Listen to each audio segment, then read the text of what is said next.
This episode is brought to you by Novilla Mattresses, where comfort meets innovation, giving you the perfect night's sleep you've been dreaming of. Are you tired of tossing and turning all night, struggling to find a comfortable position? Look no further than Novilla Mattresses, the ultimate sleep solution designed with your comfort in mind. Experience the luxury of a good night's sleep with Novilla's advanced mattress technology. Their mattresses are crafted using the finest materials, providing the perfect balance of support and softness. Whether you prefer a plush feel or a firmer surface, Novilla has a mattress that caters to your unique sleep preference. But what sets Novilla apart from the rest? It's their commitment to innovation and quality. Each mattress is thoughtfully engineered to provide optimal spinal alignment, reducing pressure points and ensuring you wake up feeling refreshed and rejuvenated every morning. Say goodbye to restless nights and hello to blissful sleep with Novilla's cutting-edge cooling technology. Their mattresses are designed to regulate temperature, keeping you cool and comfortable throughout the night. No more waking up in a sweat, just pure, uninterrupted sleep. Worried about allergens and dust mites? Don't be. Novilla mattresses are hypoallergenic and resistant to common allergens, ensuring a healthier sleep environment for you and your loved ones. And here's the best part. Novilla is committed to affordability. They believe that everyone deserves a great night's sleep without breaking the bank. That's why their mattresses are competitively priced, giving you the best value for your money. But don't just take our word for it. Join the thousands of satisfied customers who have already made the switch to Novilla. Even when your mom comes to my place, just know she's getting a great night's sleep, among other things. Experience the difference for yourself and discover what it truly means to sleep like you've never slept before. Using promo code Schweezy or the link in our description, you can save 10% off any purchase you make through Novilla directly. Ready to transform your sleep experience? Visit their website today and choose the Novilla mattress that suits your needs. Your journey to a better night's sleep starts now with Novilla mattresses. And a reminder, when you use our links, you directly support this show. When you want it the most, there's no easy way out. When you're ready to go and your heart's left in doubt, don't give up on your faith.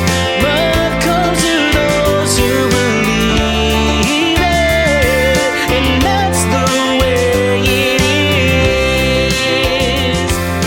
That's the way it is. Hello, and what is going on, my fellow Schwoke Lords? What's up? Welcome back to yet another episode of Cancel Schweezy, better known as the Lord's trademark favorite podcast. What's going on, everyone? How's it going today? It's been a busy week for me. What did I do last week? I was teaching music classes all week last week. I did band last Tuesday, and some of the kids, you know, the 6th grade band, they're all like, Mr. Schwag, what note is it? And they're like, what note is it? And if you're a teacher, if you know anything, you don't necessarily give the kid the answer. What you should try to do is try to guide them to the answer on their own. That way, give them the tools so they can guide themselves to the answer on their own, instead of just giving them the answer, because that's the best way. Because that way, in the future, they are able to repeat the process. So we're just talking about how to read sheet music here. 6th grader, you know, it's the 6th grade. I can't, not too much, but, you know, I grew up on, and I still somewhat use, now a lot of things are more second nature, but, you know, you used to use, if you're Trouble Club, which the kids are in, every good boy does fine, all the lines, and then FACE or face for the spaces. So, you know, you usually just like drill that into someone's head, and then they usually get it. And so, okay, so the note, it was a G, the note was a G, so it's on the second line on Treble Clef, you know, and then, so I'm just like, all right, so what note is that? I'm like, all right, let's think about it. All the lines are every good boy does fine. So those are all the lines. This is on the second line. What note would it be if we do every good boy does fine? You know, going up the line. That's, you know, teacher shit. You know, that's what teachers do. I gotta make sure our soundboard is working. I was told that was the best way to get it to work. So I'm just like, all right, the note's a G. I'm like, all right, it's on the second line. Every good boy does fine. What would it be then? You know, and it should be obvious. But they said A. I'm like, God damn it. No, you're just like, get the fucking, this isn't hard. Every good boy does. They made up a thing so you can memorize the notes of the line. Every good boy does fine. They've made up multiple different ones since then on being able to read sheet music. But, if you actually have to teach kids, you actually know that is actually something that goes on. But no, my favorite thing that happened last week was a little joke I did on some of the kids. Basically, what I said was, like, I told the high school kids. This was high school. I was like, you guys know that if your parents sign a special permission slip, you're allowed to smoke cigarettes at lunch. It's because we don't want to discriminate against the Italian and French students. And I got a lot of believable looks. I'm like, I need to get that permission. I'm like, that's not real. I mean, they're kids, but I'm like, it's a federal law. You have to be 21 to be able to. Isn't it just to purchase? That's a weird thing, but I guess there are laws because I've had friends get arrested for underage drinking. So,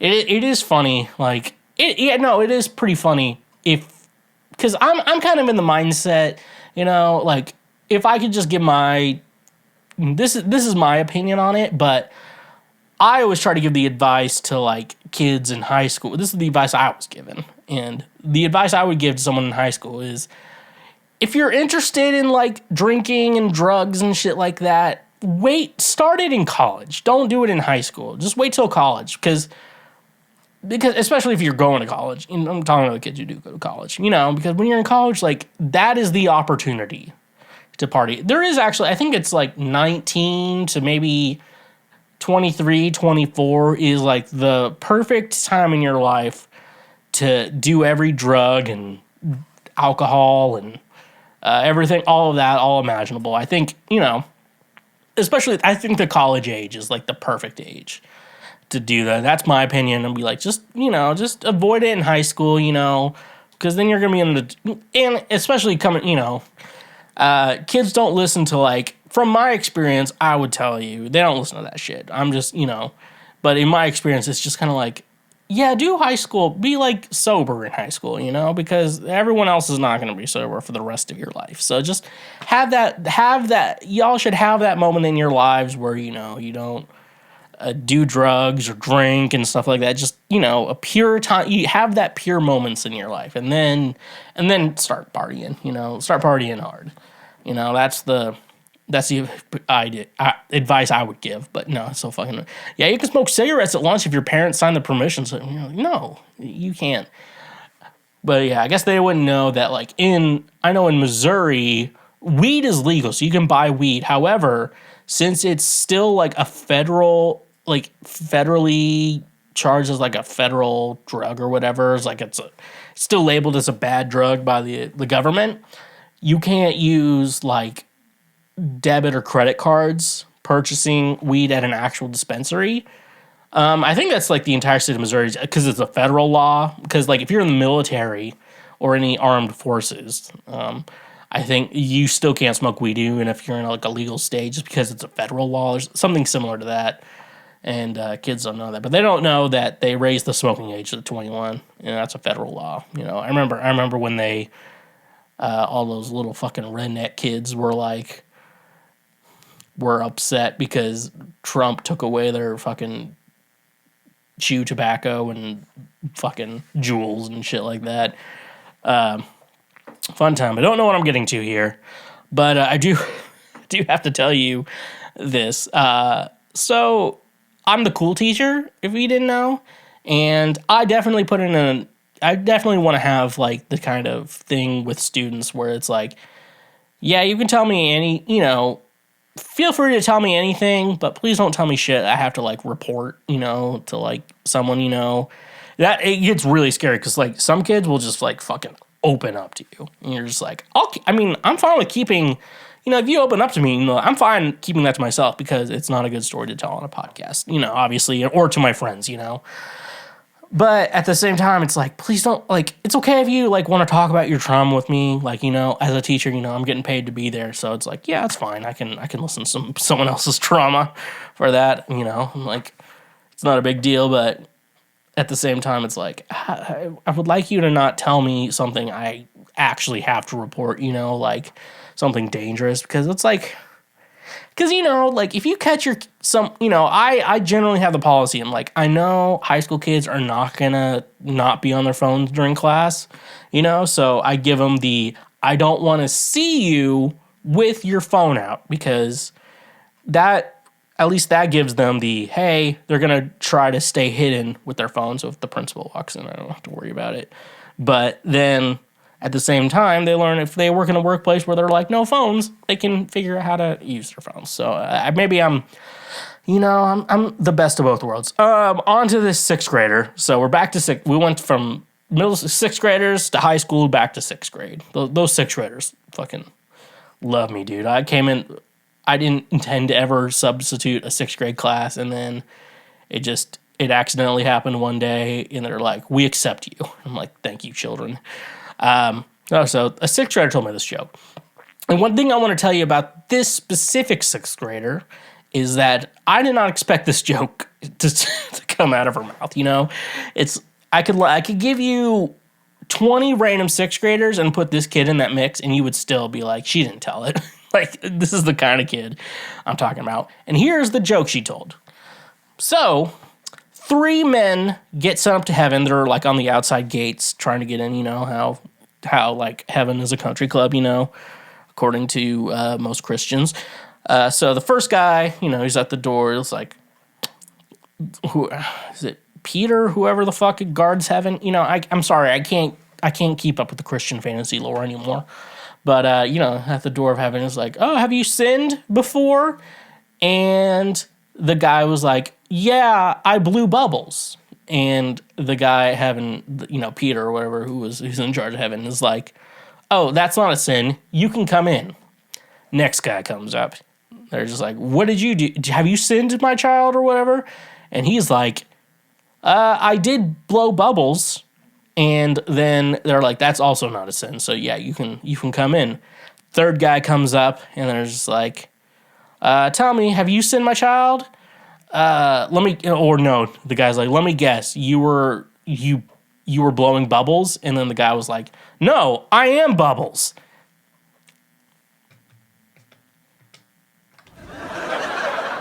So that was the joke, and funny joke. It was actually a pretty good joke. I probably did not tell the joke very well, but I will tell you, what did I tell the kid? You were just like, what should a teacher do in that situation? Probably something. What I told her to do, I said, good joke. Never tell that to another teacher. I was like, do not tell that to another teacher. Because I think most teachers, like a lot more teachers are responsible. I'm not as responsible. What I try to do is make sure the kids are alive and well, and also to, there's a lot of things I try to do good, but also I'm joking around the whole class. I think that was an appropriate response to a sixth grader, just being like, that was funny. Never tell that. Do not tell that to another teacher, because you can tell it to me, and I'm like, I can obviously understand. She was telling me a joke, so a lot of teachers don't really understand like the situation. It's like when comedians, like people try to cancel comedians, and like they write out like their jokes. It's like if you write out the joke, it sounds horrible, but if you listen to the comedian tell the joke, you can understand kind of where they're coming from. Because isn't like Shane Gillis, he's pretty, like a lot of conservatives really like him, but he doesn't really, like, he makes a lot of conservative jokes just because his dad's he kind of grew up that way. But he kind of just seems like a be good to everybody kind of guy, Shane Gillis. And so it's always really funny to see things like that. You're just like, we're going to cancel Shane Gillis, because he was they kicked him off of SNL, and he's just like, but I do respect him, because he was like, hey, it's like, I was telling a joke. Out of context, it is really bad, but it's, and that's, So, like, when I listen to comedians, when they're doing their comedian and things, it's like, yeah, they're probably telling a joke, and, like, there is something funny to saying inappropriate things, it's just funny, so, but that's it. But yeah, anyways, though, make sure you are checking out my music under Schweezy. I'm working on new stuff right now. I'm basically sitting down every day working on stuff right now, and I'm forcing myself to be motivated and forcing yourself to do stuff. Even though you write a lot of songs about fucking people's moms, it happens. Let's go full throttle. But yeah, no, check out my music under Schweezy. All my socials at TheSchweezy. So cool stuff, slick stuff, neat stuff. Cool stuff, slick stuff, neat stuff. Here we go, we got it. And all that stuff. Patreon, Cash App, PayPal, all great ways to say thank you for being a friend. Great ways to financially support the show and everything we do there as well. But let's make sure you do all the free shit. If you're listening to the show right now, check out our YouTube page. I definitely want you, the listeners out there, checking out the YouTube page, because our YouTube page, I think the YouTube page is the best place for you to leave comments, because we do post little segments of all the shows too. So that way you don't have to comment on the actual episode, but you can comment on like the highlights and stuff like that. Because I actually do, like, some of you leave great comments. Others do not. The Christians don't. And you're like, you need to read the Bible. And then they have like a bunch of misspellings. I'm like, I don't know if you know how to read, But, like some of you, and it's like sometimes I read comments and you're just like, oh, is this person being mean to me? And you're like reading this and like, you have to have like your thick skin on, and they're actually 3/4 of the way through their comment. You're like, oh, you actually agree with me. I'm like, cool. So yeah, there's always more positive than that's a common thing for anyone wanting to get into like a creative field, and like you have to put yourself out there via social media. It's like, yeah, you get negative comments, but I don't know, if you're doing a good job, you get more positive, but you don't focus on those. That's the problem. Like the negative ones are the ones that stick out to you. So it's always crazy. But make sure you do that. And if you're on the audio platforms, make sure you're leaving reviews, liking our episodes, giving us ratings, 5, 4, 3, 2, 1.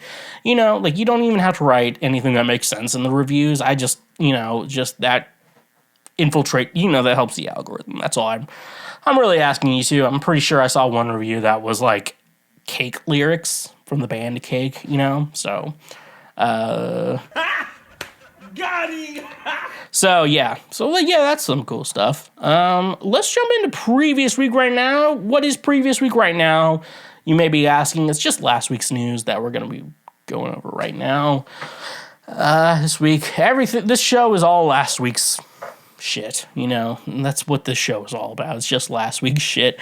So, let's just jump into it. Let's jump into it. This is from the Roy's Report. Hello, Julie. I want to contact you and schedule a podcast interview. So we need to do interviews on this show. I think it's been a solo show for so long. I think I want to interview people, but I want to do it well, because I don't know. Podcasts are kind of lame now. So as from the Roy's Report, hello, Julie. Who abused whom? Allegations go both ways in ongoing sex abuse scandal at IHOPKC. A statement by a woman claiming that an advocate group falsely named them as victims of abuse by International House of Prayer Kansas City founder Mike Bickle has ignited a firestorm online. It also has prompted strong denials from the advocate group, which today published a statement and 3 videos containing new evidence in the ongoing Bickle clergy sex abuse scandal. Among the bombshell revelations in the videos and testimony that Luke Bickle, Mike Bickle's son, was engaged in a years-long adulterous affair, which his father allegedly tried to cover up. The video also provide background as to why the advocate group, which first published allegations of clergy sexual abuse against Bickle in October, decided to blow the whistle. The latest chapter in the ongoing IHOPKC sex abuse saga began last Thursday when a protest statement claiming to represent the views of at least 5 falsely named Jane Does was posted online. In the statement, the women accuse the AG of falsely identifying them as Bickle's victims, and then abusing them when the women didn't submit to the AG's narrative. Behind the scenes, we have been harassed, secretly recorded, had family members contacted, had our phone numbers given out, and been bullied and pressured to admit to being victims, the statement said. It added that when the women denied such untruths, they were gaslit, told that these women know the true story of our lives better than we do, and have had the narratives they had formed about our lives suggestively put in media articles, in social media posts, or threatened to be put in public articles. The statement was posted online by 2 of the 5 alleged does. One of them is April Rose, who worked closely with Bickle for years as a researcher. Multiple sources told the Roy's report. The other women in popular IHOPKC worship leader Misty Edwards. Do I know Misty Edwards? If I do know you, Misty, I'm sorry. I'm sorry. Why are you... If I saw your face, I'd know it. In an October 2023 staff list obtained by the Roy's report, listed Edwards as a member of IHOPKC's executive leadership team and as Mike Bickle product director. However, when asked online about Edwards' position last week, IHOPKC spokesperson Eric Voles stated that Edward resigned from the ELT several months ago. Several months ago. Okay. Neither Voles nor Edwards responded to the Roy's report's request for clarity about when and why Edwards resigned. Yesterday, Edwards also posted a personal statement on X accusing the AG of hatching a plan behind closed door to bring down Mike Bickle and IHOP Kansas City. Edwards said the AG devised the plan before there were multiple alleged Jane Does. Then the search for victims to fill in that 40-year timeline began. Several minutes after posting the statement, Edwards removed it, then she reposted it and removed it again. At the time of publishing, the statement was not posted on Edwards' feed. 2 members of the AG, former senior IHOPKC leaders Dwayne Roberts and Dean Briggs, claimed in separate online posts over the weekend that the AG never publicized the names of the alleged Jane Does. Instead, the men claimed IHOPKC shared a confidential document from the AG with Bickle, which included initials of some alleged victims. On X, Roberts wrote that he and other advocates created a working document months ago. This document, purported to be 50 pages long, included the initials of women who agreed to be named and the ex-spouse of one victim. In a separate post on Facebook, Briggs wrote that the document also included a list of 5 other possible Jane Does who were numbered, not named. Roberts said he used this working documents as an outline during an October 24th meeting with IHOPKC's executive leadership team, 2 other AG members, and himself. Roberts said he met the next day with Stuart Greaves, IHOPKC's former executive director who resigned last month. Roberts said that during the meeting with Greaves, he shared a couple names of people, possible victims in confidence, which I now fully regret doing. Roberts claimed that after the meeting, Greaves met with Bickle and discussed the document. I felt utterly betrayed because this was not the document's intended use and exposes victims. Roberts wrote, the Roy's report reached out to Greaves for comment, but did not hear back. Okay, yeah. Just trying to be a good person here when I figure this out, what I'm trying to say here. I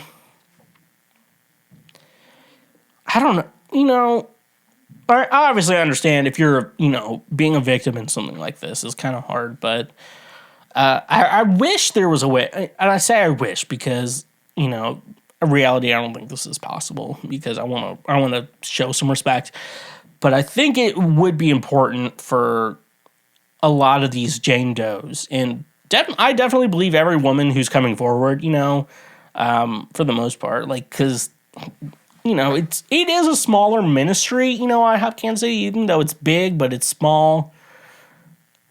I don't know, I'm from I was in Nashville playing in worship bands for a minute, so, Nashville, if you want to be the big times, that's as high, I got as high as you could get, and the Christian music versus touring, playing in church. I got as high as you can go in that. If you all want to know what I am, this is the type of guy you get. But I do think it would be important for a couple of these Jane Does to actually be very public about it. And as I say that as someone who also knows, like, how scary the person who comes forward's life's going to be, and I don't have the resources to be able to protect them. So my ideal situation would be getting them to come forward, being open and honest. But, you know, the reason why they're anonymous is because they're scared. And, there's like a level to this, it's like they did it. And then there's like, oh, if they really did it, someone would come forward. People come forward, but they're anonymous, And the reason they have to stay anonymous is because a bunch of assholes from IHOP Kansas City would probably be going to their homes and threatening these people. I don't actually believe that's below IHOP Kansas City's point at this, when it comes to this at this point, because like when people have to remain anonymous for something, they're scared. And I feel like IHOP Kansas City, they have a bunch of fucking rich fucking donors or whatever the fuck they do. So they have the power to be able to pay whoever they want to get rid of a problem. And I think they've been doing that for so long that it's caught up with them. That's the thing. Like, it's caught up with them. Like I said, I didn't know much about this, I saw, was it the Heaven Bent podcast post about this? I'm just like, I've never lived far from this ministry. I'm like, what's their deal? And I remember hearing a bunch of people, and I have a bunch of friends who were like, yeah, I used to play music there. I don't anymore. I have a lot of people I know who are probably a little bit, in a sense, victims in regards to their musical journey there. But yeah, I think they're trying to make a distraction because Luke Bickle, there's only so much we can do in a week. And I think the other article is Mike Bickle helped cover up Luke Bickle's affair. And so I don't know what to do here. So, I mean, if I wish I could have control over, don't you wish you could have control over every situation? Because if I could do anything I wanted in regards to this case and just be able to get away with whatever I wanted, what I would generally do is like find these Jane Does, which I found a couple. And if you're curious, like, how good is my research doing? Like, I found a couple. Like, it's not, I can find a couple. It's not that hard for me. I haven't contacted them. I just found them. And I think my big thing here would be saying is just like, if I'm going to get a testimony, sorry if that came out, I need to get all the facts straight. And, I want to do it my way. So, it's not how I do it. So it's pretty crazy. Anyways, though, right now, I think, so last October, the end of October is the last time we started talking about this. I think they're at a point where they're just trying to, because I think the worst is over for them, and they're trying to just regulate it from here. So hopefully everything I can do is to make sure that IHOP Kansas City, the only thing I want for you is to be held accountable. When people do shit, you do anything, you need to be held accountable for every action that you make. And that's what IHOP Kansas City needs to learn. That they need to be held accountable for their actions. And if their actions mean that their whole operation shuts down, the world will be a better place because of it. The world will be a better place because of it. And I generally believe that, this place is, whatever their mission was, whatever the original idea was, whether Mike Bickle actually believes what he says in his little prophecies he makes up, if he generally believes that, then it should have been fine. If it's not, when you keep, to quote my girl Taylor, you play stupid games, you win stupid prizes. So, That's who it is. That's how it is. Be gone, fuck! Next article we got here is from Business Insider, just making sure you knew that. A Chinese man who chain smoked his way through a marathon was disqualified for smoking on the course. What? A Chinese man has been disqualified from a marathon after he chain smoked his way through the entire 26-mile race. The Mail Online report that the man known as Uncle Chen completed the... What's an X in that word? The Xiamen Marathon? That's how we're saying it, Xiamen. In 3 hours and 33 minutes, but was disqualified for violating the race's rules against smoking on the course.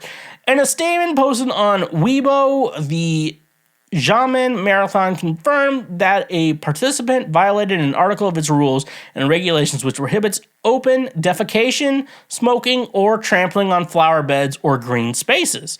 Canadian Running Magazine was seemingly the first to report on the story. The Chinese Athletic Association implemented anti-smoking regulations last year to encourage healthier participation in the race, according to Mail Online. Uncle Chen, now 52, gained internet fame 2 years ago after photos of videos showed him running a race with a cigarette in his mouth. In 2022, he placed 574th out of more than 1,500 runners in the Xinyang Marathon. Sorry, Chinese audience. He finished that race in 3 hours and 28 minutes, 5 minutes faster than his most recent attempt. Sky News reported Chen had previously run other marathons while puffing on a cigarette. The report said he smoked throughout the 2018 Guangzhou Marathon and 2019 Xiamen Marathon. The Chinese news site Sohu reported that Chen had previously said cigarettes helped him with fatigue, holding one in his mouth while he ran so he could easily inhale and keep going. Now, it is crazy that, like, he's able to run marathons and smoke cigarettes. Like, my parents are both runners, track and cross-country people. So, I grew up with, like, you know, my mom has asthma, too. So, it's also, like, breathing is very important to running, and I'm very aware of that. You're like, you think of me as like a singer, and you're like, he probably knows breathing, and I'm like, I'm actually at a point where I'm like, I need to work on my breathing. You know, I'm at that point, you know. Apparently I've been breathing out of my mouth. Apparently I'm a mouth breather, folks. Apparently that's the unfortunate circumstance I live in, is that I'm a mouth breather. But yeah, no, it's honestly kind of impressive that he's able to just fucking chain smoke and run at the same time. Now, I've been dipping into the Zins a little bit, you know, because every podcast is promoting them, though they're not sponsored, but they probably are getting paid by Zyn and stuff like that. But, you know, I'm a simp, so I have to do that shit. I'm not gay no more. I am delivered. But yeah, no, but I always feel like when sporting events, it's I kind of like the idea of, it has to be this idea, especially in something like this, you know, where everyone has the same opportunity and ability to do what they need to do for this race. You know, it has to, like, everyone needs to follow a rule set for this race. You know, it's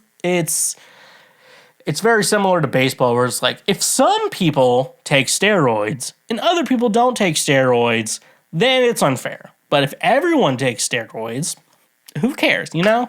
It's similar to that for me, and it's like, yeah, unless smoking cigarettes gives him an advantage that other athletes are not able to have, you know? It's like you know, for me, it's like, okay, if everyone's allowed to smoke during this marathon, that's fine. But if no one's allowed to, you know, to smoke, I'm like, yeah, I guess he shouldn't have smoked, because technically it gives him an advantage, you know. That's the mindset to do. I've been actually reading a lot. Nicotine, there's actually, minus the fact that it's super addicting, nicotine actually does have some health benefits, but it's also addicting, that's the right word. Yeah, so, you know, all weird like that. But I don't know. free my boy. I love a guy. I love the idea of a guy chain smoking. You know, I don't agree with him on a lot of things, but I like John Daly, the golfer, and I just like keep up. Like he shows up 15 minutes before his tee time while everyone else is showing up like a long amount of time. They're like, that's what so far in advance. You're just like, that's what professional athletes do. And then John Daly's like, I'm just gonna show up like 15 minutes before I'm supposed to play. You're like, God damn, you know, what a fun time. Our last article we have here is from the New York Post. A student thought he was hit by a rock, actually had a bullet in his head, and partied for days. He thought he'd been stoned, but he actually taken a shot. A Brazilian medical student redefined having a high shot tolerance after partying for 4 days with a bullet lodged in his brain, which he'd initially mistaken for an injury from a rock. Little did I know that all this would happen. Mateus Faccio, 21, told local media of the freak accident which occurred on New Year's Eve in Cabo Frio near Rio de Janeiro. The party animal had been hanging out with friends on the beach when all of a sudden he felt something strike him in the head. However, Faccio initially thought it was a rock as he didn't hear the gunshot. I thought it was a stone, a bad joke that someone picked up and threw a rock, the Brazilian who studies medicine in school told Globo 1. If there was a noise, I could imagine what it could be. But I didn't hear anything. It was completely normal. A doctor who was with the group held staunched the bleeding and put ice on the wound. Oblivious to what had transpired, Mateus returned to the festivities. The reveler swam in the ocean, partied on the beach, and hung out with his pals all while he had a bullet lodged in his brain. It wasn't until 4 days later that Mateus realized something was seriously wrong.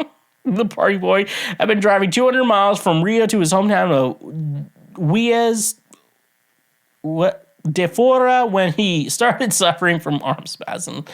I went to take a nap and woke up with my arm feeling a little silly, the oblivious gunshot victim recalled. I felt my fingers moving, but I didn't have the confidence to pick something up. Alarmed, Mateus reported to the hospital where doctors revealed that he had a 9mm bullet in his head. The bullet was compressing the brain in an area close to the region responsible for the movement of the right arm, causing irritation, explaining presiding neurosurgeon Flavio Falcometa. While describing the scholar's symptoms, this led to the brain to respond with movements that manifested as compulsive episodes. Falcometa said the patient was extremely lucky that he didn't sustain more serious damage such as paralysis of his arms or even his whole body.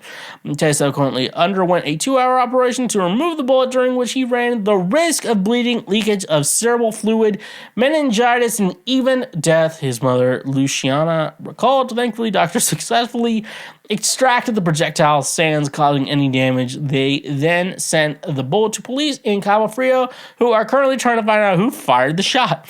The case is particularly vexing as there were no reports of any shootings that day on the beach, according to military police. What a fucking... Could you imagine? Just, you're on your 3-day bender, the ones you do. And then... You're so drunk, you're just like, I didn't notice this bullet went in my head. I don't even know how to just, to reasonably give an explanation of what happened. I'm like, maybe the bullet was so slow at that point, it was so far away. I'm like, I don't even know, who's shooting this dude? There's so many questions to this, But all I have to say is, legend.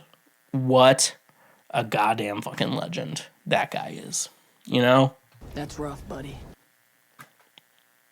FNX Fitness, the ultimate destination for fitness enthusiasts looking to reach their peak performance and achieve their health goals. Are you tired of the same old fitness routines that leave you feeling uninspired and unmotivated? Look no further than FNX Fitness, where they bring a fresh and innovative approach to your fitness journey. At FNX Fitness, they believe that true fitness goes beyond just physical strength. It's about nourishing your body and mind and soul to unlock your full potential. That's why they offer a wide range of high-quality supplements and products designed to support your active lifestyle. Fuel your workouts and enhance your recovery with the scientifically formulated supplements. From pre-workout energizers to post-workout recovery blends, FNX Fitness has you covered every step of the way. Their products are carefully crafted using premium ingredients, ensuring you get the nutrients you need to perform at your best. But FNX Fitness is more than just supplements. It's a community of like-minded individuals who share your passion for fitness and well-being. Join their supportive community and gain access to expert advice, workout tips, and motivational content that will keep you inspired and on track towards your goals. They understand that fitness is a personal journey, which is why they offer a wide range of products to cater to your individual needs. Whether you're a seasoned athlete looking to take your performance to the next level or a beginner taking your first steps towards a healthier lifestyle, FNX Fitness has the tools and resources to support you every step of the way. But don't just take my word for it. Join the thousands of satisfied customers who have already experienced the FNX Fitness difference. Transform your fitness routine and unlock your full potential with FNX Fitness. And using our code in the description, you can save 15% off your order from their website. Ready to take your fitness to the next level? Visit their website on your nearest retailer today and discover the power of FNX Fitness. Elevate your performance, fuel your passion, and become the best version of yourself with FNX Fitness. And a reminder, when you use our links, you directly support this show. Cash App, the easiest way to send, spend, and save money with just a few taps on your phone. Are you tired of dealing with the hassle of carrying cash or waiting in long lines at the bank? With Cash App, you can say goodbye to those inconveniences and hello to a seamless financial experience. Sending money to friends and family has never been easier, whether you're splitting the bill at dinner, paying your share of rent, or simply sending a birthday gift. Cash App lets you transfer money instantly, directly from your bank account. No need to worry about writing checks or handling physical cash anymore. But Cash App doesn't stop there. It's complete financial ecosystem right at your fingertips. Use the app to easily pay for your morning coffee, groceries, or even your monthly subscriptions. With just a simple scan or tap, you can make purchases at millions of locations, both online and offline. And here's the best part. Cash App helps you save money too. With its innovative Boost feature, you can unlock exclusive discounts and cashback rewards at popular retailers, restaurants, and even your favorite services. It's like having your own personal saving assistant, always looking out for the best deals. Worried about security? Cash App has you covered. With top-notch encryption and advanced security features, your financial information is always protected. Plus, if you have ever had any questions or concerns, Cash App's dedicated customer support team is available 24/7 to assist you. So why wait? Join millions of satisfied users and experience the convenience, speed, and savings that Cash App brings to your financial life. Download the app today from your app store and start spending and saving money like never before. Luckily, the best part is, if you sign up using the link in the description, you get a free $5 just for signing up. That's literally just free money. So join Cash App today. The future of money is here. And when you use our links, you directly support this show.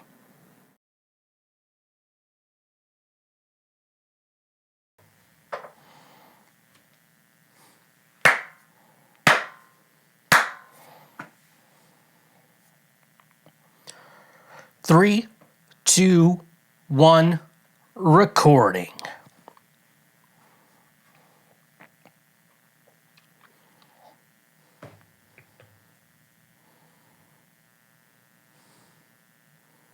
Well, damn, Jackie, I can't control the weather. All right, so this week I wanted to look at something a little funny. I'm feeling a little too punk rock lately, and I need to bash conservatives for the bad shit they make the world do. So let's find this BuzzFeed article. Let's snap into it. 3, 2, 1. All right, cool. I should be zoomed in. In case your parents are still watching Fox News, this is the kind of crap they're seeing.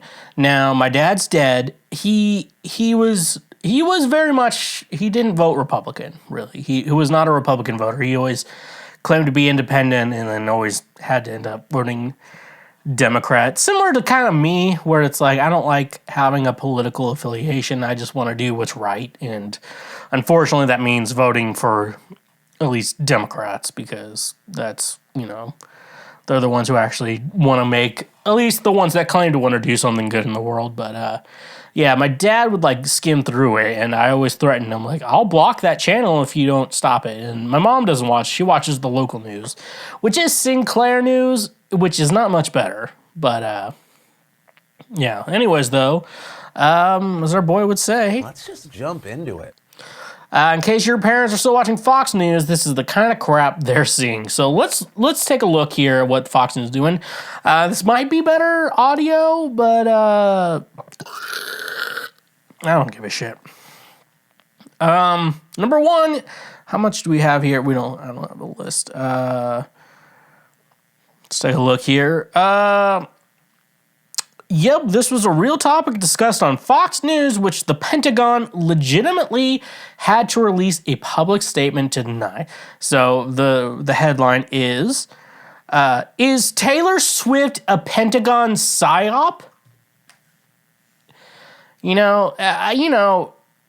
I understand the problem of having to find content, but this is not it. I think Taylor's just, she's worried about her bankroll. I don't think she's too worried about fucking Fox News. I remember, if you watched her Lever documentary, I can't remember what it was called. I think it was on Netflix. Oh no, it was no, it wasn't Miss Americana and the Heartbreak Prince. That was the folklore one. Maybe that was, okay. 2019 to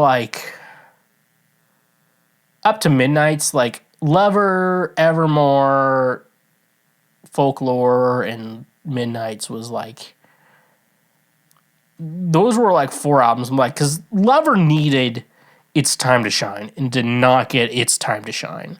That's why Cruel Summer just became a hit out of nowhere for an old album, because that album was fucking great. Lever was a fucking great album by Taylor Swift, and it's so annoying that the world doesn't really see it that way, or else I think they just oh, that was Lover, all right, time for the next album. But I think Lover by Taylor Swift is because I consider Folklore and Evermore kind of her pandemic albums. We all have pandemic albums, but Lover, straight fire. I think Midnight's if you compare Midnight's to Lover, I would say, yeah, there's some problems there. There you can see the problems in there. Lover is just such a good album that did not get its time to shine. That's why Cruel Summer became a fucking big hit. Fox News once briefly displayed a banner calling President Joe Biden a wannabe dictator. The producer responsible later resigned. And so the headline is, wannabe dictator speaks at the White House after having his political rival arrested. And, I don't like getting into shit like this, but it is very clear that Biden has been, at least in a sense, I don't like Biden. Everyone's like, fuck Biden. I'm like, yeah, fuck Biden. I don't give a shit. But he doesn't act like a wannabe dictator, and he definitely didn't get his political rivals arrested. If I feel like if Trump would have just accepted the election results, that the 2020 election results, all his legal trouble would not exist, if you think, I don't know if you think that way, if you think Biden's the reason for all his legal troubles, I'm like, you're fucking stupid, dude. Biden, if anything is, here's how, me as someone who's probably falls under the category of people who are liberal, though I don't like categorizing myself as that, as I would say is that, I don't really support Joe Biden. It's just he doesn't really do fucking shit. And then Republicans try to take rights away from people. Liberals don't do shit. That's really what it is. So, wannabe dictator, Biden didn't have him arrested. He was his own fucking stupid shit. He did his own fucking stupid shit to do that. All right, next one.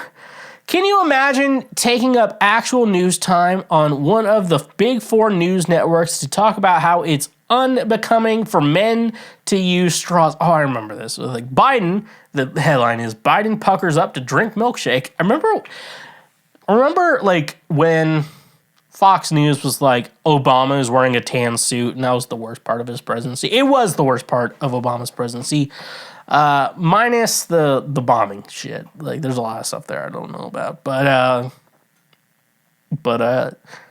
in regards to America, yeah, that tan suit was not working for him. Tan suits don't look good on a lot of people. I don't know who would actually benefit from a tan suit. Just wear the black or maybe the blue or the navy. You know, just stick with those, you know? Fellas, if you're like, I don't really understand fashion, just stick with like a black suit or a dark navy suit. Like, if you're just one of those guys who are like, hey, I do not really understand fashion, just be like, all you have to do is just keep it simple and you'll look good. That's all you need to do and stuff like that. Fellas, is drinking a milkshake gay? That's the question Fox News is asking us. Fellas, is it gay to drink a milkshake? Is it gay to use a straw? Actually, sometimes I would like deep throat a straw. You know, like so at like a job I used to work at, like they gave us this like cup with a straw on it, and I would just like make eye contact with people and just like deep throat the straw. It did not feel good, but it was, as Ben Folds say, what's good for the music is not always good for the life. What's good for the laughs isn't always good for the life, you know? That's how it is. And I really don't see how the president eating ice cream is news. It is news because only reason it's news, and it's not the reason Fox News just wants to call him gay. I just want to be like, this is how President Biden gives blowjobs, you know? It's just watch him eat this ice cream. I don't know, isn't there something similar to like how we eat ice cream versus how we give blowjobs? I've never given a blowjob. Unfortunately, I don't know, that's probably a sad thing for some people, but I've received some, and treat me like an ice cream cone. You know what? Fuck it. Giving a blowjob is a blessing, fellas. And so stop trying to criticize guys for giving blowjobs. Fox News really brought on Fabio to speak about the Israel-Hamas war. I don't know a lot about Fabio, but I am honest saying that, like, I don't know a lot about the Israel-Hamas war. I've kind of had to be like, I'm out. I have to stay out of this, I'm like, genetically I'm part Jewish, and I don't know, I don't know the answer to that. It's a country I don't live in. Like, I don't know how to answer those questions. Like, what should they do? I'm like, well, whoever's bombing other people are clearly wrong, like killing people is wrong. I can give that, but also the Palestine-Israel type of shit is kind of complicated, so I don't know how to answer that. Like, don't ask a musician. You wouldn't ask a musician to run for president, I don't think... We've had some guys who played music. I think, it's not Harding? It was the 1920s. Who was that guy? Who was like, he's very flamboyant. And I'm like, that means he's gay. Like when you're in history class, you're like, he was a very flamboyant guy. I'm like, yeah, that guy's probably gay. And guess what? It's okay. Like, he can fuck guys. It's whatever. But, the next one here. And Pauly D, yes, from Jersey Shore, to speak about inflation. I've seen this before. And the meme was... DJ Pauly D on inflation. I'm like, America is not a serious country. That's the response when our news networks are like, let's ask DJ Pauly D from the hit TV show Jersey Shore what his opinions on inflation are.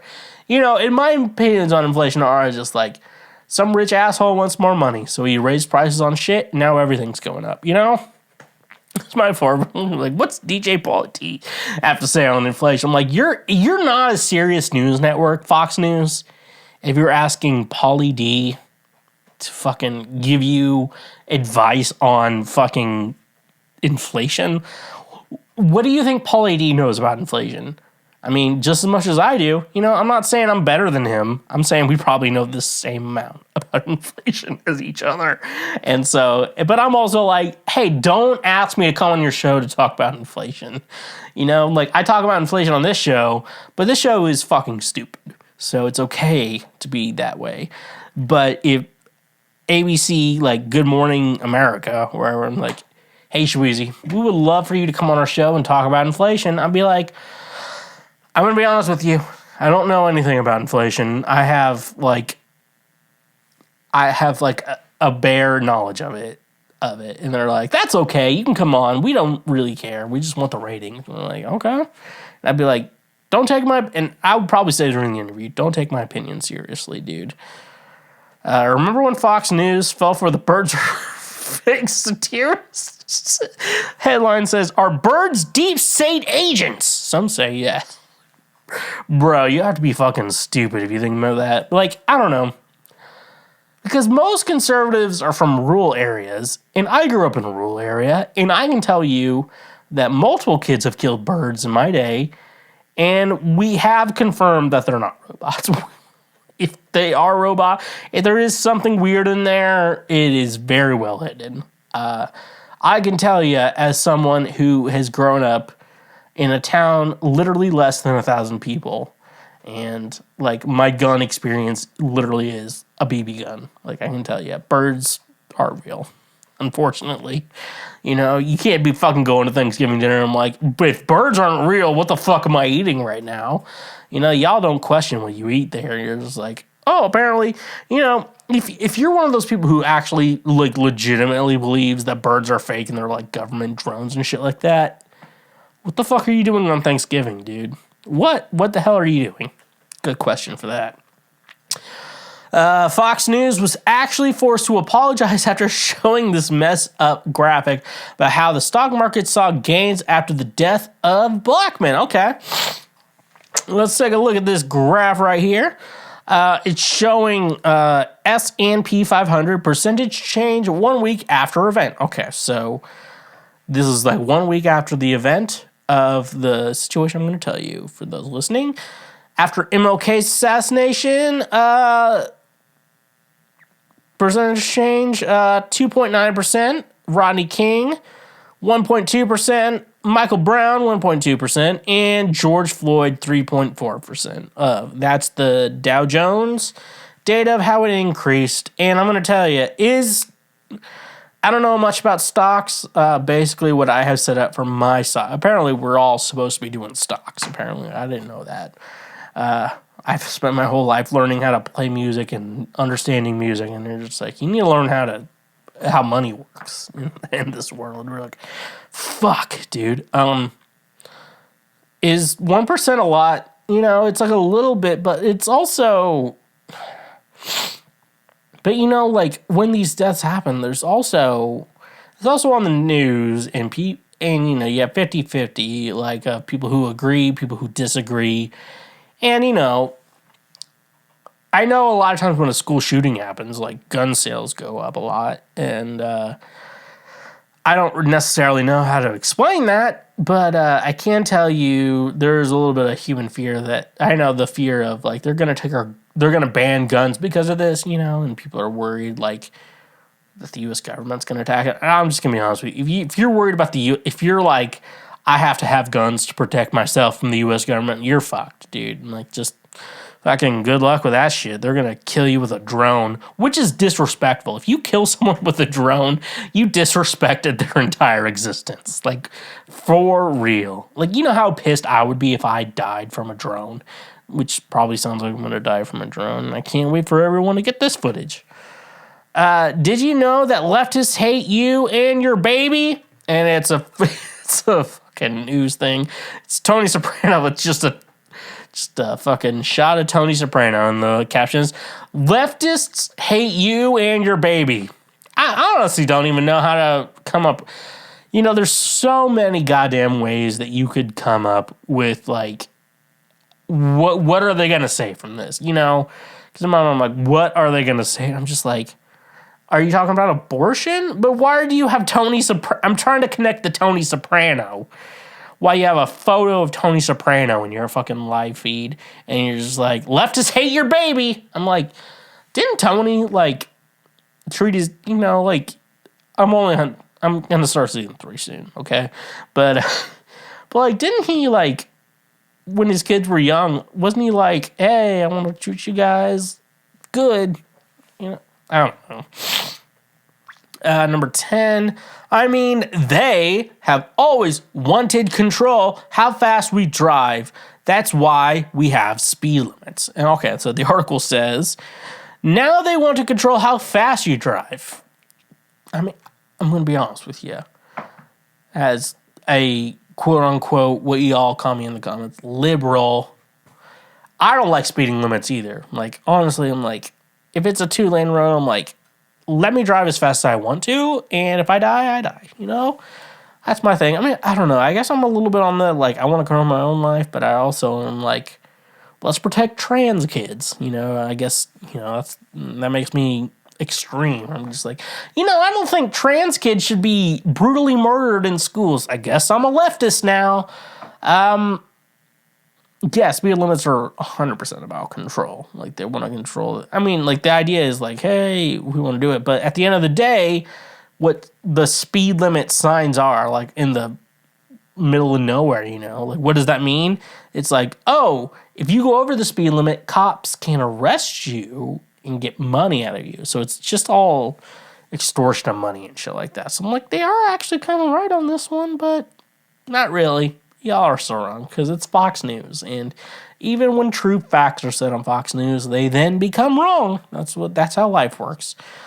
I'm not sure anything can top Fox News bringing on a psychic to ask what was in store for Donald Trump in 2024, especially considering she drew a tarot card representing loss. You can't make this crap up. I will say this, though. I will say this. If you hire a psychic, and we all know psychics are fake, like, they're con artists, like, they're going to tell you what you want so they can get money out of you. I'm sorry for some of you who believe in psychics, but that's what they're doing. They're just trying to get money out of you because people need money to live and shit like that. It's, you know, the fact they had a psychic on Fox News and they're like, Trump's going to lose, you know, that's pretty fucking funny. That's pretty fucking funny. We didn't expect this. I'm out. Once again, a real topic discussed on Fox News. Here's the topics. Could aliens have killed these cows? I mean, now that we confirmed that aliens have visited Earth and that Tom DeLonge was part of it, you know, that's what I want to really focus on. I bought an actual To the Stars shirt, and I call it my Tom DeLonge tour fit. And I really actually bought it because I'm like, he proved aliens exist. You know what? I need to give some money to them in exchange for merch, but that also helps them out. You know, that's why I bought the To the Star shirt. But aliens do exist, folks. What our knowledge is, we cannot know until the government wants to safely tell us. And if the government is able to safely tell us things, I'm just in a mindset where, like, well, we're probably fine. You know, if that government can handle the aliens, I feel like we're going to be fine. If they can't handle the aliens, we're going to figure it out. Apparently, rainbow capitalism is news to these Fox News. Target sells gay pride nutcrackers. I'm like, yeah, it's called fucking capitalism. This is the country we live in.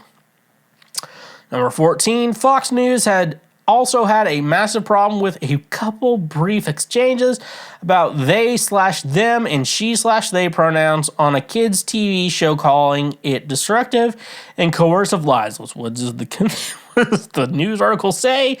Transformers caught peddling dim woke agenda. I do agree with the they/thems. Like, feel free to be they/thems, but the she/thems, like, we all know the she/thems want attention. Like, you know, I don't think you can't be, I don't know. You know, this show is all about, like, trying to understand gender and shit like that. And I'm like, you can be a they, them. I don't know if you can be a she, they, you know.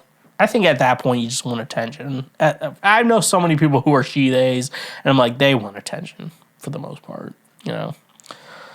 You gotta love a panel discussion on the war on women that doesn't feature a single woman. All right, so 4 guys lined up here. War on women. How will sales for all of 2013's Remaining Prize? They're just fucking... Yeah, I don't know. Like, you know, for the most part, as we'd say, it's the United States. It's like, you know, we're going to fluctuate, but it's like 50% men, 50% women. You know, that's the United States right there. And I'm like, women work in the world, and guys who are not going to get on board with that are going to be left behind. You know, women are great. I know multiple women I would love to have work for me that I can't afford. But, yeah. Yep, Fox News really brought on a guy who said former Attorney General Eric Holder was a bigger threat to America than Al-Qaeda and advertised with this graphic. And the graphic is both of them here. One of them has like a brown spot on his forehead that does not look man-made. Who's the bigger threat? An actual terrorist who is like, I'm a terrorist. Like, the guy's like, I'm a terrorist. Versus... the Attorney General, Eric Holder, who I don't support Attorney Generals. They're usually the worst people to ever exist. But I'm going to say that being an Attorney General is probably not as bad as being an actual terrorist. Back in April 2020, The Daily Show nominated some of the iconic Fox News screenshots of the pandemic, and I feel the need to include some like this one. How would you grade President Trump's leadership in the nation's fight against the Wuhan virus? Superb, great, or very good? I would probably put, superb, great, or very good. Oh my God, there's all good answers. He handled that so poorly, it ruined my life for the most part. That's all I can say. 18, and this one that had already aged wildly poorly in April 2020, even considering it was only like a month into the pandemic. Coronavirus deaths in the U.S., 0. And so it was Sean Hannity being like, President Biden is ruining our lives, and then everyone died. A ton of people died.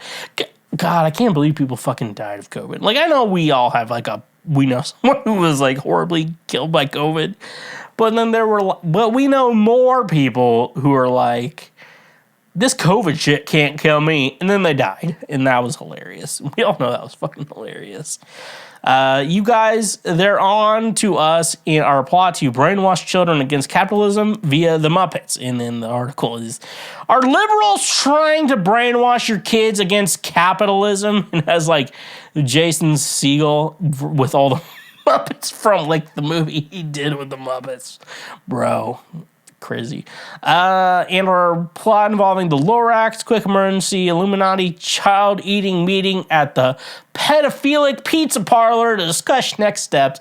Title on the article is, this is Fox Business. Lorax movie pushes anti-industry message. Fuck that movie that no one remembers at all because no one watched it, because no one gives a shit, because after The Cat in the Hat, no one watched fucking Dr. Seuss movies anymore. 21, I just think the fake moral outrage Fox is always blaming liberals for is funny considering how they platform stuff one guy is saying online to the world and pretend it's some new massive woke/cancel culture movement in order to stoke outrage. And then this article is, Professor says SpongeBob SquarePants is a racist. I'm like, yeah, probably. Can't remember an episode that he was racist, but probably, you guys might be right there. I'm not gonna lie. Although it seems Fox thinks SpongeBob actually has a woke agenda, they literally said so. And then on the article it says, SpongeBob goes green, Department of Education pledges, or what was it say? Plushes? Global warming agenda? I don't know. You just gotta love that the true spirit of Santa Claus is news. Oh, and then Megyn Kelly said that Santa Claus is 100% white, and supporting that assertion is also news. talking in an article, the true spirit of Santa Claus, Megyn Kelly is correct about Santa Claus. Talking points, commentary, association in Florida with solicited donations in more than 40. Okay. Apparently Santa's white. Well, actually, I feel like Santa's white, maybe a little Jewish. Maybe we'll give Santa a little Jew in him, but, you know. Santa is white. I'll give it to them. Fox News is right there. I think Santa should be white. Because, like, we all know the white, you know, like a rich white, like he's a rich white person, you know. Leave it to Fox News to make fun of Christmas dance video Flotus posted like they're a bunch of bullies gossiping after a middle school recital, and y'all, you know, not one of the biggest news networks in America. Biden's Christmas cringe. I did not know Republicans knew the word cringe. I thought that was a liberal thing, but apparently we can move on. Oh, Lord, who is writing these charons, and can we send them back to grade school? And the article is, Trump cut U.S. aid to 3 Mexican countries. I don't have a joke on that, so we're going to move on. This is a complete fabrication that Fox later had to clarify was not true, and the article was, bye-bye burgers, Biden climate plan could limit you to 1 a month. How fucking stupid are you? Where you're just like, President Biden's going to be like, hey guys, no more meat. You can only have a meat type of burger once a month. I'm like, you know how much business that would kill? Like, if Biden did that, like, he'd be screwed. Oh, and finally, we can't finish this post without mentioning Tucker Carlson's fury over the green M&M being redesigned to be less sexy in these hilarious charons. I truly think we're living in an episode of Veep. Candy and sexy shoes is highly offensive. And the new and improved M&Ms transition from high stilettos to lower block heels. Progress at last. Plain, frumpy M&M candy. Bro, just calm your fucking shit. So yeah, that's what Fox News is mad about. What do you think Fox News is mad about? Please tell me below. Drizly, the ultimate convenience for all your alcohol needs, delivered right to your doorstep. Tired of making last-minute trips to the liquor store or dealing with crowded aisles and long checkout lines? With Drizly, your favorite drinks are just a few taps away, making your alcohol shopping experience easier and more enjoyable than ever before. Drizly brings the liquor store to you, offering an extensive selection of beer, wine, spirits, and more. Browse their vast catalog of top-quality brands, local favorites, and specialty beverages, all conveniently organized on their user-friendly app or website. With Drizly, there's no need to leave the comfort of your home. Simply choose your favorite drinks, place your order, and let their reliable delivery partners handle the rest. Whether you're hosting a party, relaxing after a long day, or simply stocking up for the weekend, Drizly ensures that your drinks are delivered promptly and securely. But Drizly isn't just about convenience, it's about choice. Discover new flavors, explore unique craft brews, or find the perfect bottle of wine to complement your meal. With Drizly's vast selection, you have the freedom to choose exactly what you want when you want it. Worried about the hassle of age verification? Drizly has you covered.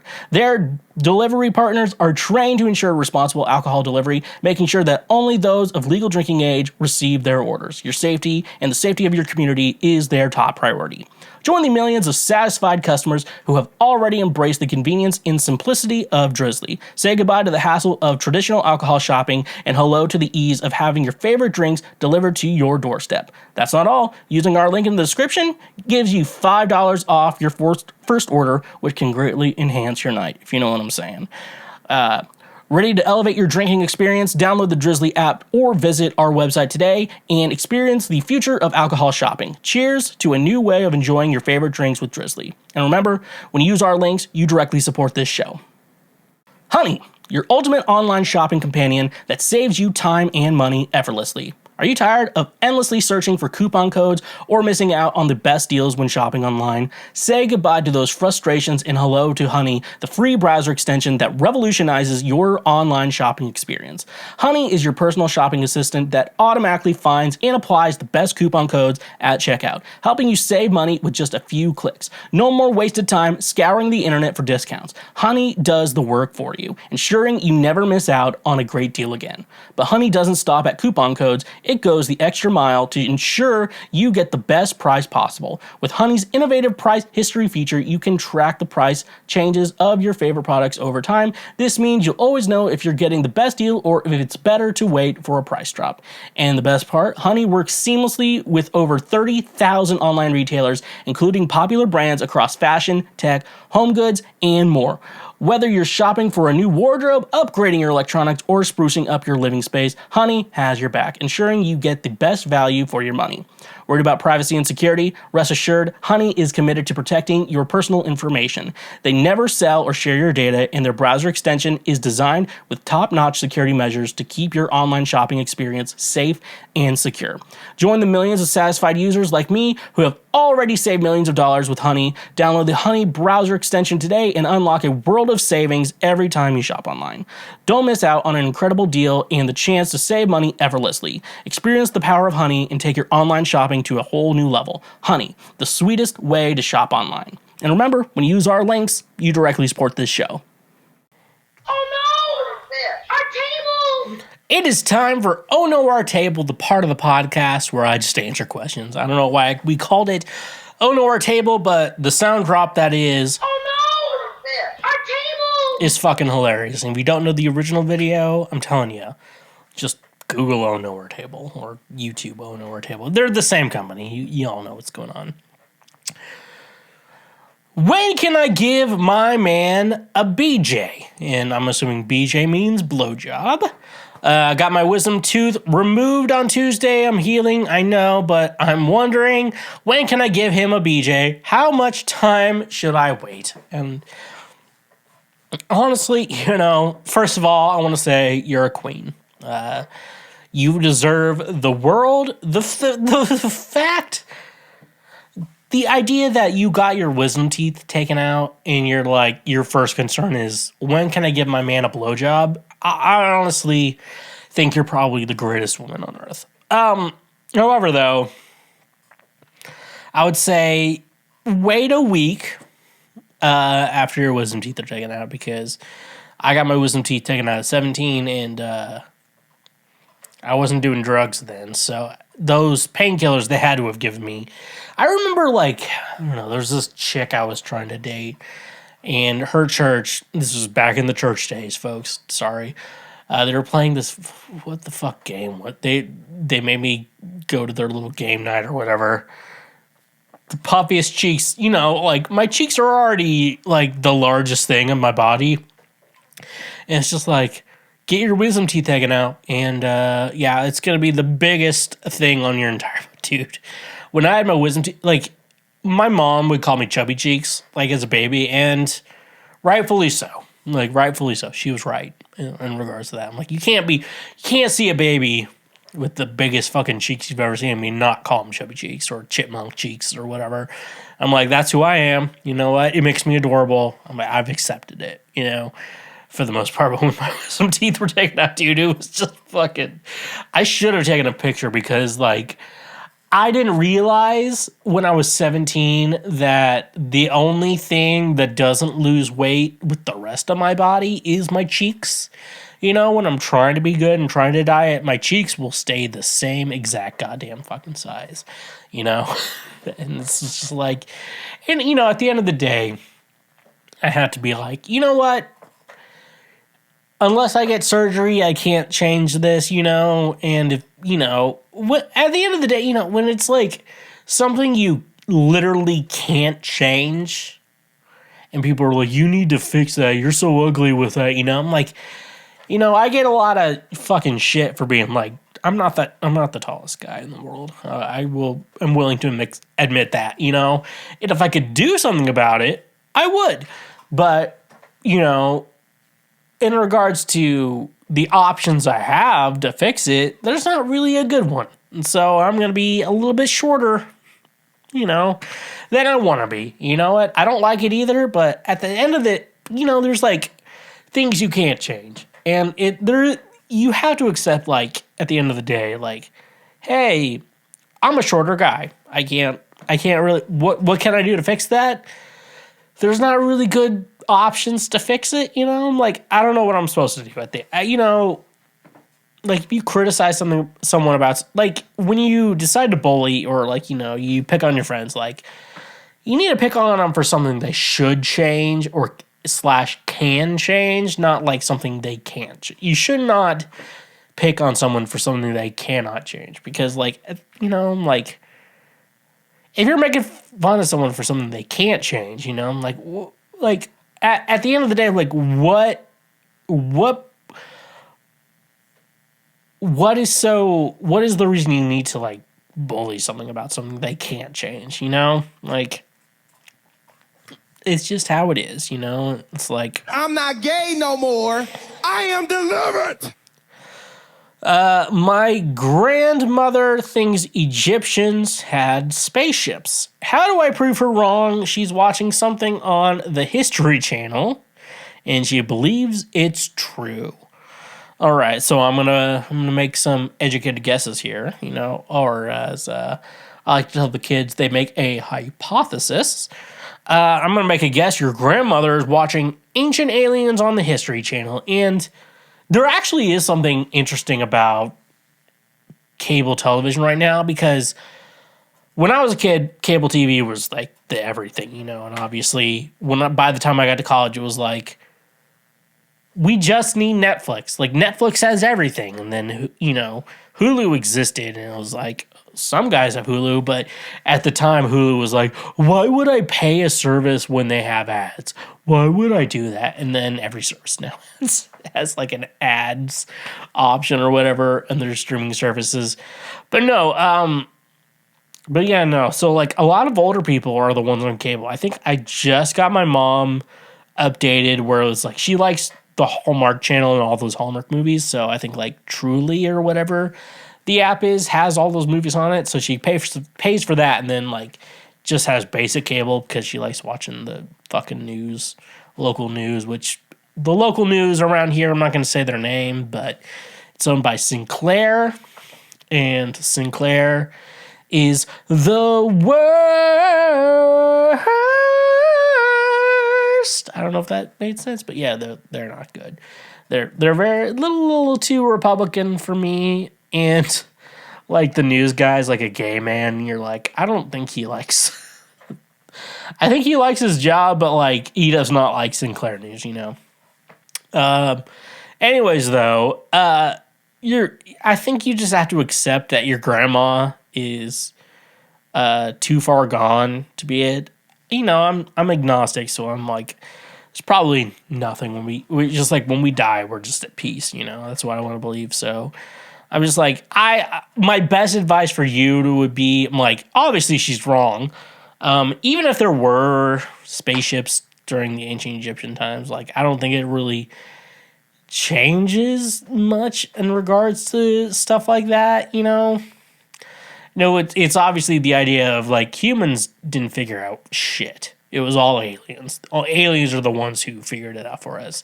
And you want to believe that you can.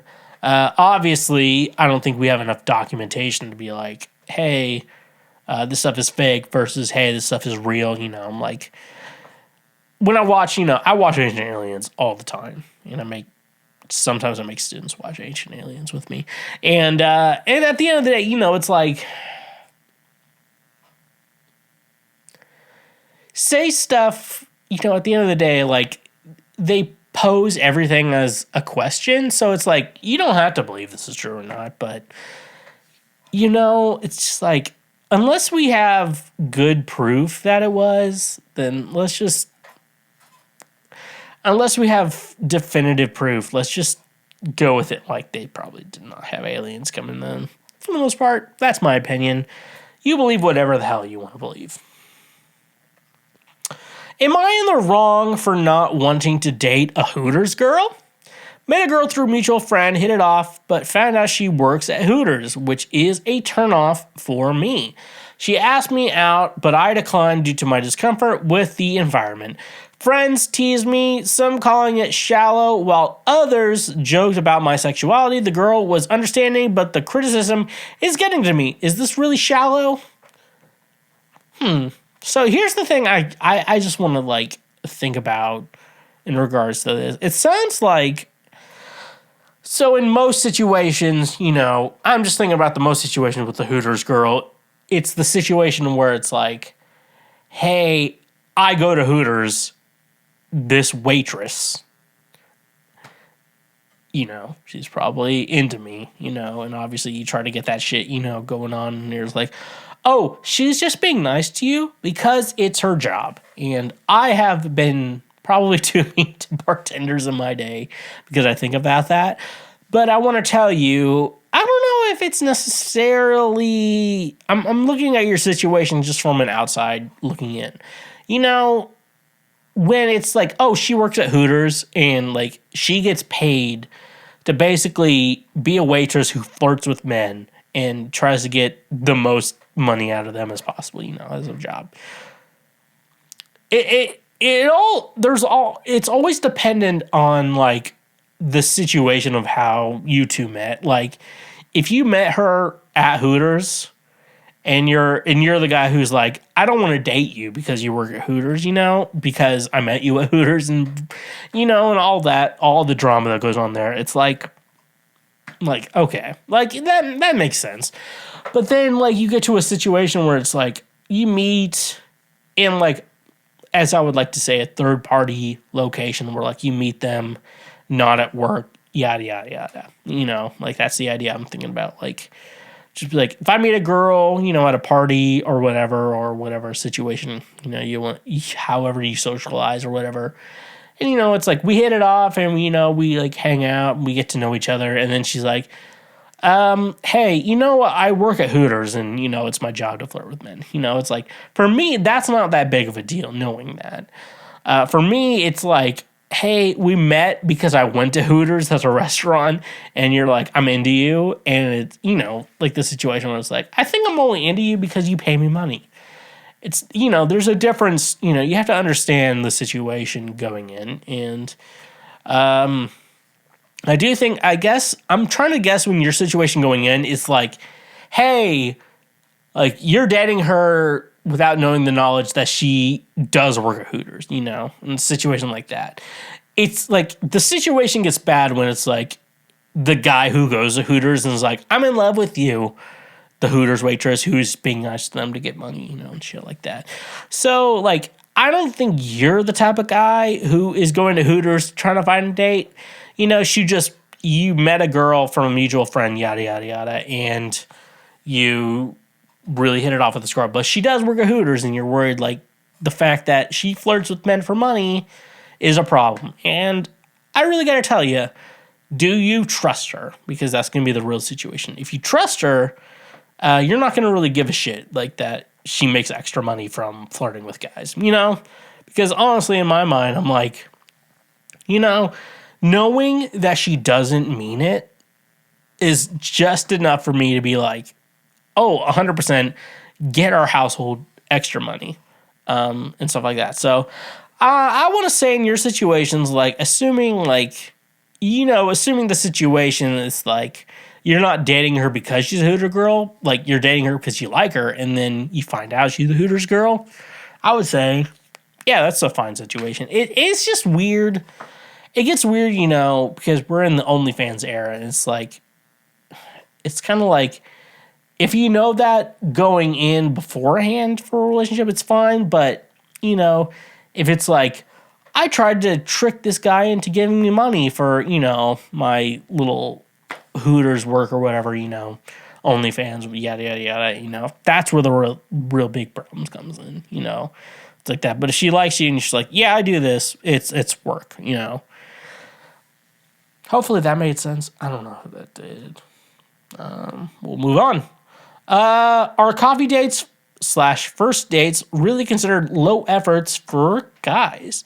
I view first dates as a test of chemistry and attraction. Focus on connection rather than spending a lot. Some say coffee dates seem cheap, but isn't the goal to see if you click? Spending a significant amount on the first date seems unnecessarily if the aim is to genuine connection. So, as like a man who actually has to like pay for dates, in a situation like that, you make a lot of sense, But I guess in other types of date situations, it can be bad. Like if it's like a situation like, hey, let's go out for drinks, Like if you're going out for coffee versus like, let's go out for drinks, I can see it as a problem. But I see it, there's a little 50-50, I do want to say. Because, there is something to be like, hey, I need to take this woman out on a date. Let's find like an exciting adventure to go on and shit like that. That's what, ideally, if I was going to take women out on dates all the time, it would be like, hey, let's go to, and then insert current local event or whatever, like we have something to do. If it doesn't work out, no big deal. If it does, we have a good time, and stuff like that. Coffee dates. Let's go into coffee dates specifically. Yeah, because the idea is like, I buy you a drink, I get a drink. We're gonna sit down and just fucking talk, And a lot of women don't have the personality to be able to sit down and talk, but a lot of women do, and stuff like that. So, what do I think of being like, you want to go out for coffee? I think your question is more or less like, hey, do you want to go out for coffee sometime? Is that a good date or a low effort date? I will tell you here, just, keep the coffee shop, keep everything else in mind. Am I going to sneeze? Yep, I sneezed. So yeah, I don't know. I guess the real thing I would say here is, I think you should question, like, hey, is he putting no effort into this, or is he just putting, like, an effort into it to, like, get to know me and see if he wants to know me better? Like, you have to decide that. Because I think most guys are like, let's go out for coffee. Because I'm not like a guy who drinks a lot, And that's probably not a good way to introduce yourself to a woman. But at the same time, it's like, I like coffee, stuff like that. Like, let's just sit down at a place. Sit down and try to talk to each other. That's what I think about. I don't think about it as low effort, but because it's like, it's my mom's birthday. I took her out to lunch today. And I'm like, I paid for it. And I'm like, I'm glad that wasn't like all the bitches I dated in Nashville's wanted to, the type of dinner they wanted, like my mom was, it was a normal dollar amount, or whatever. But, like first dates, you have to consider it, ladies, if you're wondering about this question, you have to consider it from both ends. Because it's like, this guy's just like interested in dating you. And to be honest with you, when guys are interested in dating you, all they really want is to see, like, hey, are you cool to, like, hang out at my house and we watch, Netflix, Disney, YouTube, whatever the fuck we watch, and you're going to be fun to hang out with, and then, like, also I fall in love with you. It's like, it's all that stuff. So, like, I think as, like, a first date, ladies, like, you may not like coffee as a first date, but, like, you have to understand, men are wanting to make an investment in someone. And if you're not the type of lady that men should be making investments in, you know who you are. And you know what type of person you're going to be. I can't make my husband understand that us arguing is a waste of time. My husband and I have faced challenges with our roles since I returned to the office while he continued working from home. Arguments arise when I work late and can't immediately take part over parenting duties. Despite understanding his exhaustion, I'm puzzled why he chooses to argue instead of using the time for himself. Once I'm home, I've expressed that arguing is counterproductive and affects his limited free time. How can I better address this and move forward? Okay. First thing I want to tell you is that he probably enjoys arguing, And as someone who has a mother who enjoys arguing, I've had to realize that I'm like, if someone's gonna tease you into an argument, you need to start being a little self-aware. So if someone tricks you into starting arguments, just, you have to understand, like, what, I don't actually know the answer, but the answer is, how should I react when someone asks me this question? I'm a substitute teacher, so, kids are trying to tell me, like, some, like, outlandish shit all the time to get a reaction out of me, and I don't, because I hear the worst shit all the time from not them. I'm happy the worst shit on the internet is not from my kids, et cetera, et cetera, et cetera. I've had to have that argument with my mom lately that it's just like, oh, you're wanting to argue. I'm not going to give you this argument. I'm not going to give you this satisfaction. That's what grown men in their 30s have to do in therapy. I'm just like, you know what? I'm not going to give you this satisfaction. Whatever you want from this conversation, I'm not going to give you. Maybe that's a good argument for your husband. I actually want to look at your problem, though. Understand that us arguing is a waste of... Yeah, no, okay, so it's the same argument I have. At the end of the day, I think... for me, I'm just telling you from my life experience to someone else, from someone who's had to be on the opposite side of someone who's trying to / waste your time or get you riled up about something. I think the best thing to do is your husband likes to argue with you.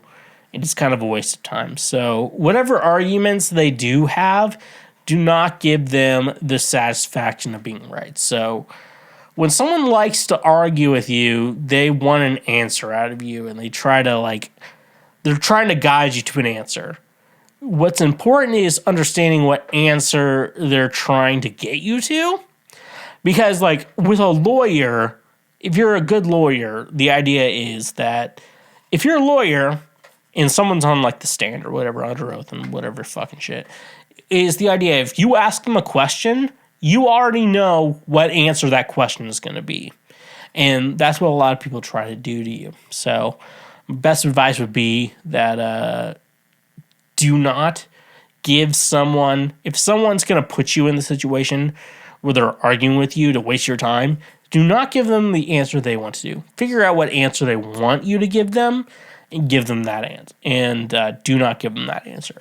That's how I deal with kids as a substitute teacher. I'm like, I'm going to say something outlandish, and I'm like, that's not outlandish to me. I've heard a lot of things. And then they don't know. It's like, they send you an attack, you send a defense back, and then they don't have a second attack. That's the best way to think about it. What was it like buying CDs during the height of its popularity? As a Gen Z, I'm curious about the CD buying era. Did you ever wait in long lines for a newly released album? Any interesting stories? Were CDs collections a thing among your friends? Nowadays in my country, physical media isn't as popular and CD stores are scarce, lending me to explore smaller local shops with music. How can you join the CDs? So one thing I want to love about CDs is that if you had a CD player in your computer, which I still do have in my computer, it's just you could just chuck it into your computer and just throw all the data on your computer. And that's what I loved, because I grew up during the MP3 iPod era of music, and it's just I went to my friends' homes and they had all this shit in their iTunes library, and I just drag and dropped it onto my my iPod and shit like that. Also there is something exciting about a band you love releasing an album, and it's oh, this album's not out yet, and then you buy the album and you listen to it. There's so much fucking excitement about that. And I grew up in the era of albums, CDs, etc., etc. And so just that's my favorite thing. It's just the idea of you go somewhere, you're just I want to listen to your new album. And then whatever happens, it's the transaction happens. It's now you're listening to the album. and you get to listen to the album, and you're just like, you get to fall in love with it. There's something about that I love. There's something about going somewhere being like, I want to listen to this album. You get the album, you listen to it, you fall in love. There is something about that I love. And I'm part of the MTV era, the end of the MTV era. Apparently, I have to tell people, like, music videos were on MTV when I was alive, but it was like they played it for in the morning and then they went to their reality TV shit or whatever. But no, it was so much fun buying CDs at the time. You know, they were overpriced and shit like that. But at the same time, it's like, I just feel like there's not so much hype around a new band's albums as there used to be. And as much as I try to get that hype to exist, it's just, you know, there's only so much you can do in regards to how the kids relate to culture. And yeah, that's it. That's how it is. Finally, and on to our last question of the evening. What's lame when you turn 30? I guess my biggest advice would just be like, there's shit that you already kind of know is lame when you're in your 20s, but like when you're actually 30, you're just like, oh, that's extra lame, you know, shit like that. As much as I love frat girls, you know, and all their dumbness, but like frat boys, you know, and how they party, you know, like, oh, I put this little sledge over me. It's like, okay, you're gonna party anyways, do it anyways, you know, like, do the shit you're already wanting to do, you know, it's like, and shit like that. It's weird. But, yeah, when you turn 30, I guess bragging about being like a party animal all the time, like, because if I brag about that shit, my friends are like, holy shit, you need to get your fucking life together. I'm like, I don't know. What shit, you know, 20s or whatever. I don't know. Feels like how I'm living my life right now is how you'd be lame in your 30s. I guess in your 30s, I don't know. You just have to age with grace, you know. I would tell everyone, you know, there's going to be, you know, you're going to hear, like, this is what everyone else your age is doing, you know, in music and stuff like that. But I'm looking at people my age in music, and it's like, I think we're wishing we changed some things. And, you know, I had some popularity in my 20s, but now I'm in my 30s, and I'm like, I know the popularity and shit like that.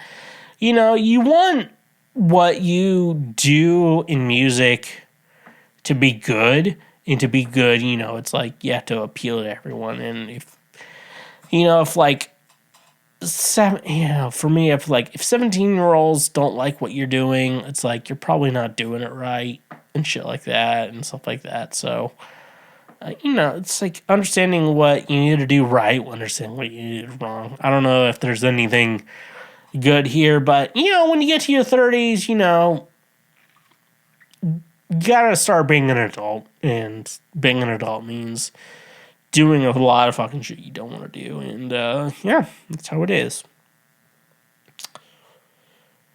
So that's a long enough pause for me to be like, hey, this is how we're ending today's episode of Cancel Schweezy. Thank you for tuning in. Cancel Schweezy, the Lord's favorite podcast. Social media at TheSchweezy.